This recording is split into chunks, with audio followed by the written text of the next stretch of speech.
অন্ধকারে হাঁটলে যেমন পথ দেখা যায় না, ঠিক তেমনি ভুলে ভরা জীবনে সুন্দর পথ দেখা যায় না বা সুন্দরভাবে চলা যায় না।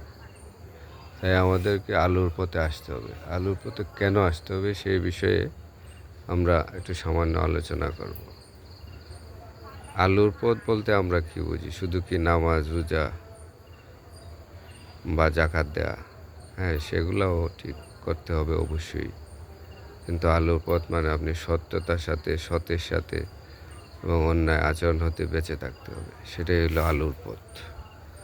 আপনি যদি আলোর পথে থাকেন, সৎ হয়ে চলেন, তাহলে আপনি জীবনে শান্তি পাবেন। আপনি আল্লাহর পথে চলেন, শান্তি পাবেন।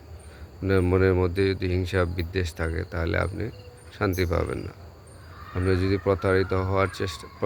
প্রতারণা করার চেষ্টা করেন, তাহলে আপনি শান্তি পাবেন না।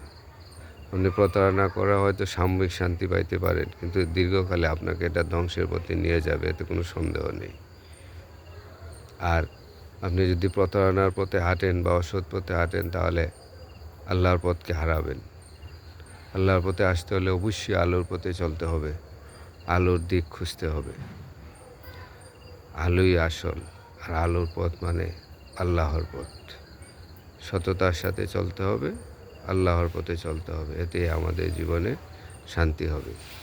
আর একটা জিনিস যেটা হলো যে আপনি যদি অন্ধকারের পথে চলতে চান, সেটা আপনাকে সবসময় সাময়িক আনন্দ দিবে, কিন্তু দীর্ঘকালে বা দুনিয়ার শেষের দিকে আপনার সময়কালে বা একটা সময়ের পরে আপনাকে কষ্ট দিবে, এবং পরকালে আপনি হয়তো কোনো পথে হাঁটবেন, সেটা আল্লাহই ভালো জানেন বা আপনি ভালো বুঝতে পারবেন।